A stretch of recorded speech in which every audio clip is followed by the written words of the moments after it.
श्री योग वासिष्ठ महारामायण निर्वाण प्रकरण सर्ग 71।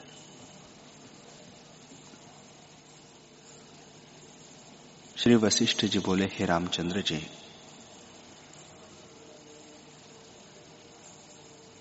जब देवपुत्र ने आख्यान समझाने को कहा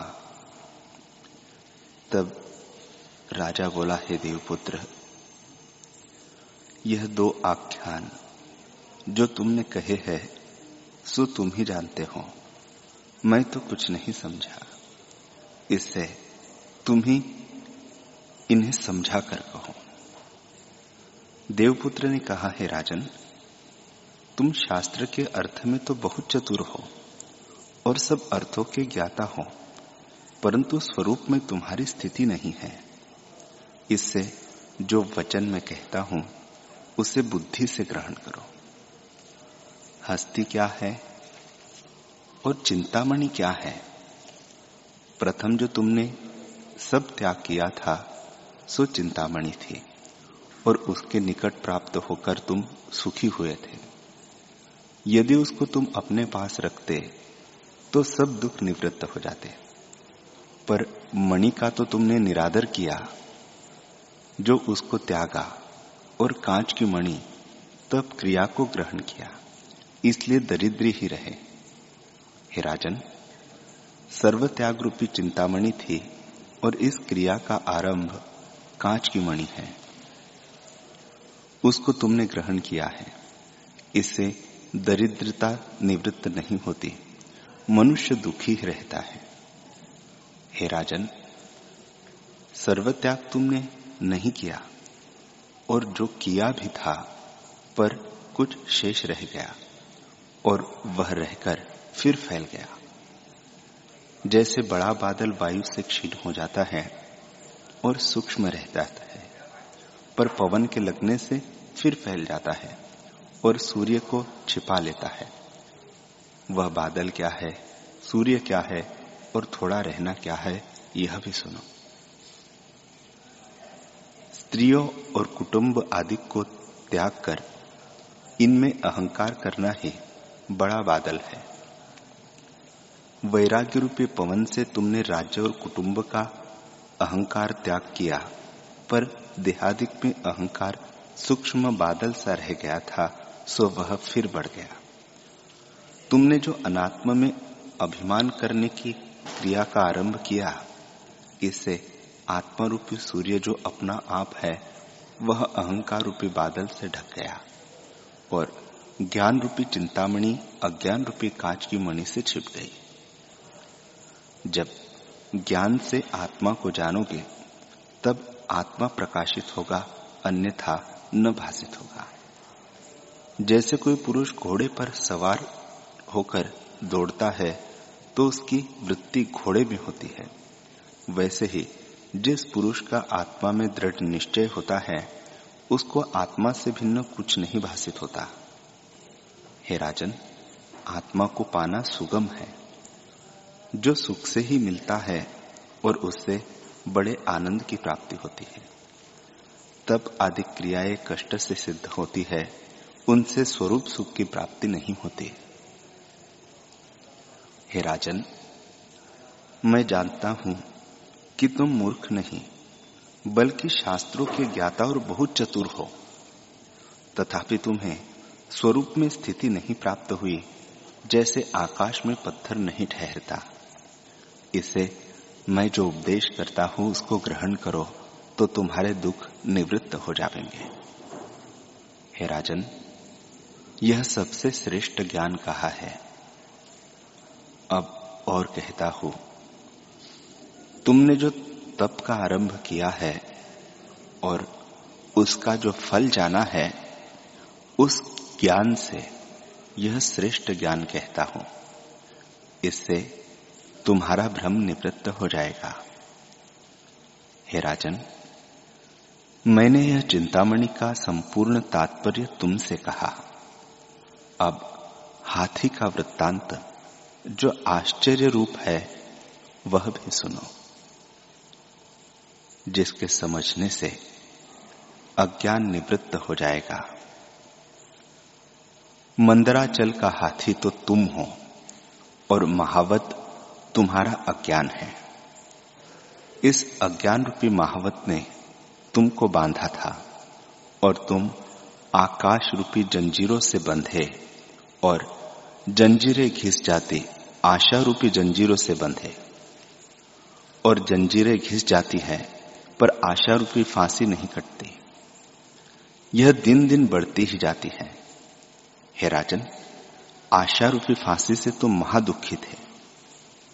हस्ती के जो बड़े बड़े दांत थे जिनसे उसने सांकलों को तोड़ा था, वे विवेक और वैराग्य थे। तुमने विचार किया कि मैं बल करके छूटूं। राज्य, कुटुंब और पृथ्वी का त्याग कर जब तुमने उस फांसी को काटा, तब आशा रूपी रस्सी कटे। तब अज्ञान रूपी महावत भय को प्राप्त हुआ और तुम्हारे चरणों के तले आ पड़ा।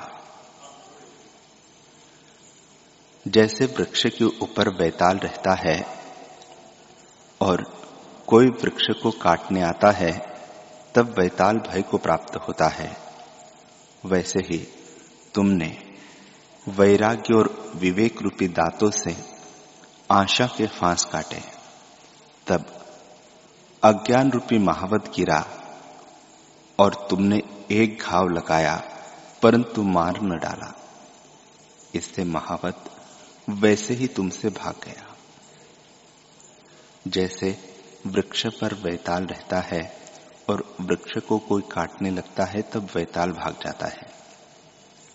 हे राजन, वैसे ही वृक्ष को तुमने वैराग्य रूपी शस्त्र से काटा, तब अज्ञान रूपी वैताल भागा था, परंतु मूर्खता से उसको तुमने नहीं मारा, बल्कि उसको छोड़कर वन को गए। जब तुम वन में आए, तब अज्ञान रूपी महावत तुम्हारे पीछे चल पड़ा और उसने तुम्हारे चारों ओर खाई खोदी। तब आदि क्रिया आरंभ कर तुम उस खाई में गिर पड़े और महादुख को प्राप्त हुए।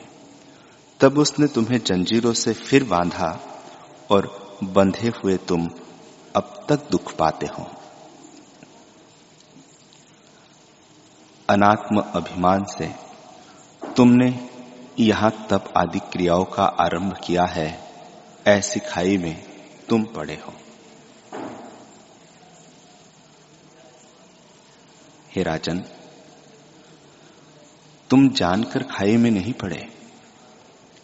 खाई के ऊपर घास और तृण पड़ा था, उस छल से तुम गिर पड़े हो। वह छल और तृण क्या है, यह भी तुम सुनो। प्रथम तो अज्ञान रूपी शत्रु को तुमने न मारा और जंजीरों के भय से भागे कि वन मेरा कल्याण करेगा, पर संतों और शास्त्रों के वचनों को न जाना कि वे तुम्हारे दुख निवृत्त करेंगे। उन वचन रूपी खाई पर तृण आदिक था, इसी मूर्खता के कारण तुम गिरे।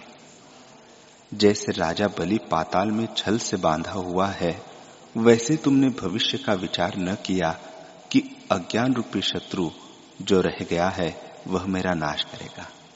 इस विचार के बिना तुम फिर दुखी हुए।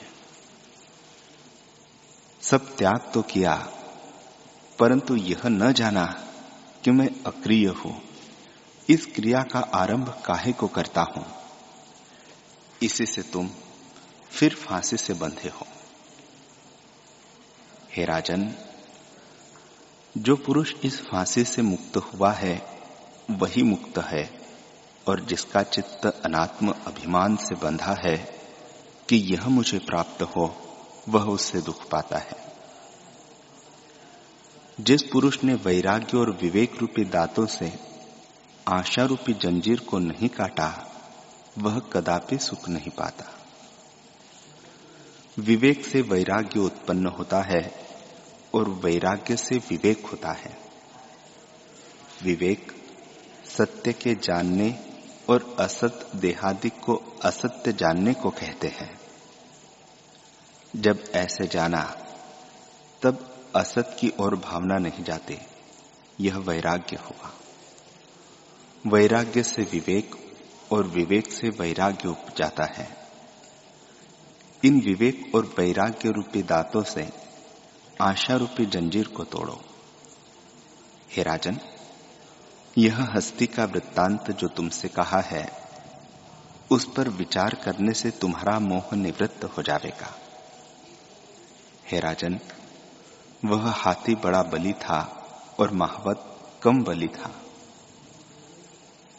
उस अज्ञान रूपी महावत को मूर्खता करके तुमने न मारा, इसे से दुख पाते हो।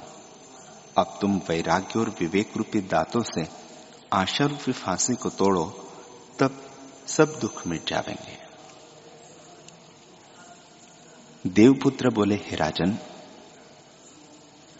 ब्रह्मवेत्ता और सब ज्ञानियों में श्रेष्ठ साक्षात ब्रह्म स्वरूप और सत्यवादिनी तुम्हारी स्त्री जो चुड़ाला थी, उसने तुम्हें उपदेश किया था, पर तुमने उसके वचनों का किस निमित्त निरादर किया।